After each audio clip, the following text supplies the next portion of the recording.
اللہ تبارک تعالیٰ اپنی عظیم کتاب قرآن مجید میں سورہ یونس کی آیت نمبر 62 سے 64 تک ارشاد فرماتا ہے، الا ان اولیاء اللہ لا خوف علیہم ولا هم یحزنون، سن لو بے شک اولیاء اللہ کو نہ کوئی خوف ہے اور نہ وہ غمگین ہوتے ہیں۔ خوف کیوں نہیں ہوتا، کیوں غمگین نہیں ہوتے؟ اس لیے کہ اللہ رب العزت نے آگے ارشاد فرمایا الذین آمنوا وکانوا یتقون، یہ وہ لوگ ہیں کہ جو ایمان لائے اور پرہیزگاری کرتے ہیں۔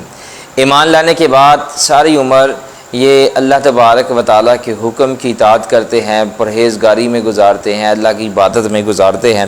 پھر اللہ تبارک تعالیٰ ارشاد فرماتا ہے اللہم البشریٰ فی الحیات دنیا و فی الآخرہ، انہیں خوشخبری ہے دنیا کی زندگی میں بھی اور آخرت کی زندگی میں بھی۔ لا تبدیل لکلمات اللہ، اللہ کی باتیں بدل نہیں سکتی۔ اللہ فرماتا ہے اولیاء اللہ کو نہ کوئی خوف ہے نہ وہ غمگین ہے، اس لیے کہ وہ پرہیزگاری میں زندگی گزارتے ہیں، ایمان لائے اور پرہیزگاری کرتے ہیں۔ تو اللہ تبارک و تعالیٰ نے انہیں خوشخبری عطا فرمائی دنیا کی زندگی میں بھی اور آخرت کی زندگی میں بھی۔ لا تبدیل لکلمات اللہ، اللہ تبارک تعالیٰ کی باتیں بدل نہیں سکتی۔ ذالک هو الفوز العظیم، یہی بڑی کامیابی ہے۔